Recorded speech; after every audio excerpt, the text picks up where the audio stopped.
রাজশাহীতে এসএসসি পরীক্ষার্থীকে উত্ত্যক্তের প্রতিবাদে বাবাকে পিটিয়ে হত্যার ঘটনায় মূল আসামিসহ দুইজনকে গ্রেপ্তার করেছে র্যাব-৫।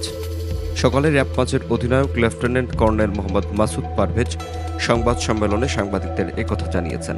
তিনি জানান, বুধবার নগরীর তালাইমারী শহীদ মিনার এলাকায় প্রধান আসামি নান্টু সহ তার সহযোগীরা মিলে এসএসসি পরীক্ষার্থীর বাবা আকরাম হোসেনকে পিটিয়ে গুরুতর জখম করে পরে তিনি মারা যান। রাজশাহীর তালাইমারীতে মেয়েকে উত্ত্যক্ত করার প্রতিবাদ করতে গিয়ে বাবা নির্মমভাবে সন্ত্রাসীদের দ্বারা নিহত হন। পরবর্তীতে কনসার্ন থানায় মামলা হয় এবং এলাকাতে ব্যাপক আলোড়ন তৈরি হয় এবং লাশ নিয়ে মানববন্ধন করা হয়। পরবর্তীতে আমাদের র্যাব-৫-এর একাধিক টিম অভিযানে নেমে পড়ে এই অপরাধীদেরকে গ্রেপ্তার করার জন্য, এবং প্রধান আসামি অর্থাৎ ১ নম্বর আসামি এবং ৩ নম্বর আসামি খুব অভিনব কায়দায় তারা পালিয়ে যায়।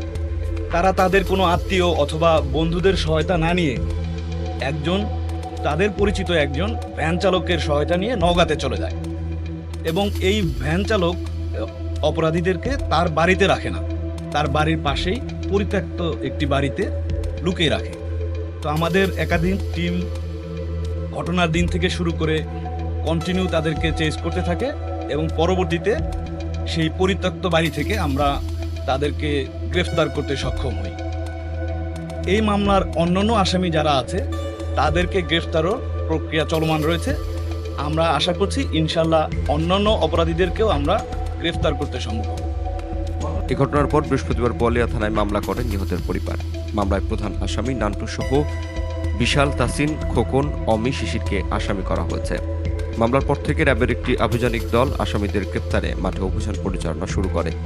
এটি অংশ হিসেবে শুক্রবার রাত ৮টায় নওগাঁ সদর এলাকার রামরায়পুরা আরারাপাড়া এলাকায় অভিযান চালিয়ে মামলার প্রধান আসামি নান্টু এবং ৩ নম্বর আসামি খোকন মিয়াকে গ্রেপ্তার করে তারা।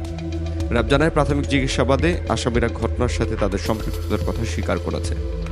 গ্রেপ্তারকৃত আসামিদের বোয়ালিয়া মডেল থানার মাধ্যমে আদালতে পাঠানো হয়েছে। মামলার অন্য আসামিদের গ্রেপ্তারেও তাদের অভিযান পরিচালনা করা হচ্ছে বলে জানানো হয়। উত্তরভূমি ডেস্ক, রাজশাহী।